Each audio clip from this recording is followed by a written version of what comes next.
Hello everyone, দিনটা ছিল শুক্রবার, যেদিন আমরা গেছিলাম গঙ্গা স্নান করতে, আমি, মা আর দিদা। হ্যাঁ, এটাই তো ভাবছো হঠাৎ গঙ্গা স্নান কেন করতে যাচ্ছি? কারণ আমার দিদির বিয়ে 1 বছর হয়ে গেছে, তো সেসব জিনিসগুলো ফেলতেই হবে, আর তার সাথে সাথে গঙ্গা স্নানটাও করে নেবো, তো তার জন্য যাচ্ছি। তো চলো।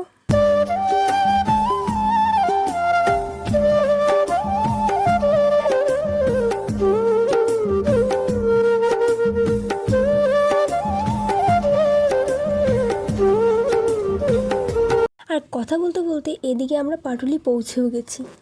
আমরা গেছিলাম একটু দুপুর করে, মানে ওই 1:30-2টোর দিকে। তো লোক বলতে গেলে কেউই ছিল না, আমরা ছিলাম আর 2-1টা লোক ছিল। যেই টোটো থেকে নেমেছি আমার চুলের অবস্থা পুরো খারাপ হয়ে গেছে, কেমন যেন লাগছিল নিজেকে একটা।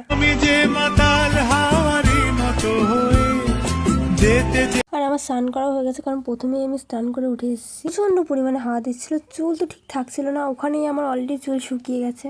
আর আমাদের টোটো ওখানে দাঁড়িয়ে ছিল, তার জন্য আর লেট ফেট কিছু হয়নি। তো টোটোতে করে আমরা চলে এসেছি। তো চলো, ভিডিওটা আজকে এখানে শেষ করছি, দেখা হচ্ছে নেক্সট কোনো ভিডিওতে।